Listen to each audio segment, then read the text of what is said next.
Diabetes एक बड़ा विषय है। इसमें सबसे बड़ी प्रॉब्लम होती है पेशेंट को खाना, कि उसमें खाएं क्या, बड़ा कंफ्यूजन होता है। बहुत सारे यूट्यूब पे लोग वीडियो देखते हैं, उसमें कुछ लोग कहते हैं फल खाओ, कुछ लोग कहते हैं फल ना खाओ। तो ये बड़ा विवादास्पद विषय है, तो आज हम इस पे बात करेंगे। हाय फ्रेंड्स, मैं डॉक्टर संतोष सिंह। आज हम डायबिटीज पेशेंट के लिए खाना क्या जरूरी है, क्या नहीं, क्या फायदा करता है, क्या नुकसान, क्या खाना खाने से शुगर बढ़ जाता है, किससे शुगर कम होता है, इन सब के बारे में आज हम बात करेंगे। तो यूट्यूब पे जो सारे लोग बात करते हैं, उनका जो बेस होता है वो ग्लाइसीमिक इंडेक्स होता है। अब बात आती है कि ग्लाइसीमिक इंडेक्स है क्या। तो ऐसा समझिए आप, जो खाना आप खाते हैं, मान लीजिए आप 100 ग्राम चीनी खाए और यह 2 घंटे के बाद पूरा 100% ब्लड में चले जाता है, तो इसका ग्लाइसीमिक इंडेक्स कितना हुआ? 100। मतलब जो भी खाना आप खा रहे हैं उसका कितना परसेंट ब्लड में 2 घंटे में पहुंच जा रहा है, ये होता है उसका ग्लाइसीमिक इंडेक्स। इस बेसिस पर हम तमाम अनाज, फल, इनके ग्लाइसीमिक इंडेक्स निकालते हैं। जैसे राइस राइस का ग्लाइसीमिक इंडेक्स 70 के आसपास है। जितने भी अनाजें होती हैं, उसमें बाजरा, ज्वार, मिलेट, सबको आप लगभग 65 से 70 के बीच में उनका होता है। अब आते हैं फ्रूट पे। अब एप्पल का ग्लाइसेमिक इंडेक्स 35 से 38 के बीच में होता है। इसका मतलब ये हुआ, अगर आप 100 ग्राम एप्पल खाते हैं तो 2 घंटे के बाद आपके ब्लड में लगभग 35% ही शुगर उसका जाएगा। ये होता है ग्लाइसेमिक इंडेक्स। अब चूंकि डायबिटीज एक ऐसी प्रॉब्लम है जो 2 दिन 4 दिन में ठीक होने वाली है नहीं, ये लाइफ स्टाइल डिजीज है, तो लाइफ टाइम चलती है। तो इसमें बहुत पैनिक होने की जरूरत नहीं है। सब कुछ खाएं, खाली आप ये ध्यान रखें किस फल का ग्लाइसेमिक इंडेक्स ज्यादा है या किस अनाज का ग्लाइसेमिक इंडेक्स ज्यादा है।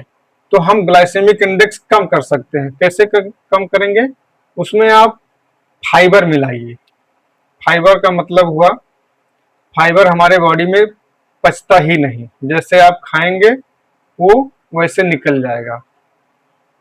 तो अगर आप हाई ग्लाइसेमिक इंडेक्स वाले खाने के साथ थोड़ा सा सलाद मिक्स करके खाते हैं तो उसका ग्लाइसेमिक इंडेक्स कम हो जाएगा। 100% 100 ग्राम राइस का ग्लाइसेमिक इंडेक्स लगभग 70 होता है।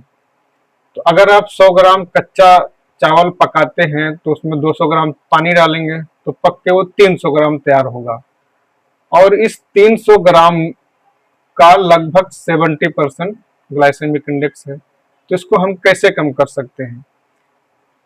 अगर हम खाने में फैट और फाइबर मिक्स कर दें तो उसका ग्लाइसेमिक इंडेक्स काफी हद तक लो हो जाता है। तो आप क्या कर सकते हैं, उसमें घी मिलाइए, 1 चम्मच घी मिलाइए और उसके साथ ढेर सारा सलाद खाइए, तो आप चावल इजीली खा सकते हैं। मतलब 100 ग्राम चावल आप खाइए तो कम से कम 200 ग्राम आप सलाद और 1 चम्मच घी। अगर आप ऐसा करते हैं तो ये आपके ब्लड शुगर को तुरंत स्पाइक नहीं कर पाएगा।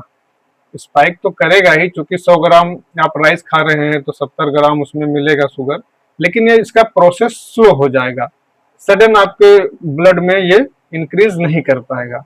तो ये सारी चीजें आप थोड़ा समझ कर अगर करेंगे, बहुत सारा वीडियो देख के आप भ्रमित ना हो, बस खाली कुछ चीजों के ग्लाइसेमिक इंडेक्स समझ लीजिए। जितनी भी फल हैं इसमें आप केला, और एक फल होता है अनानास, पाइनएप्पल जिसको बोलते हैं, ये सब आप थोड़ा कम खाइए क्योंकि इनका ग्लाइसेमिक इंडेक्स बहुत ज्यादा होता है। और दूसरा है तरबूज, वाटरमेलन। वाटरमेलन का भी ग्लाइसेमिक इंडेक्स बहुत ज्यादा होता है। तो इन फल को आप अवॉइड करके बाकी दूसरे फल थोड़ी थोड़ी मात्रा में ले सकते हैं। ऐसा नहीं है कि आप फल, चूंकि ये सब एक दिन की बात तो है नहीं कि आप एक दिन अवॉइड कर लेंगे तो आपका मामला हो जाएगा। ये लाइफ टाइम की बात है। तो आप इसको मैनेज करके चलिए। फल खाइए, फल पूरी तरह से नहीं खाएंगे तो आप बहुत सारी डेफिशिएंसी हो जाएगी, प्रोटीन की, विटामिन्स की, मिनरल्स की। तो आपको खाना सब है, बस क्या करना है, उसमें फैट और फाइबर ऐड करना है। ये दो चीजें अगर आप ऐड कर लेंगे खाने में अपने, तो आपका शुगर जो है काफी हद तक नॉर्मल रहेगा। और बहुत सारे वीडियो देख के आप भ्रमित ना हो, कुछ क्वेरी रहे तो आप कमेंट बॉक्स में कमेंट करिए, हम उसका जवाब देने का जरूर प्रयास करेंगे। अगर आपको ये जानकारी अच्छी लगी हो तो लाइक जरूर करें। Thank you.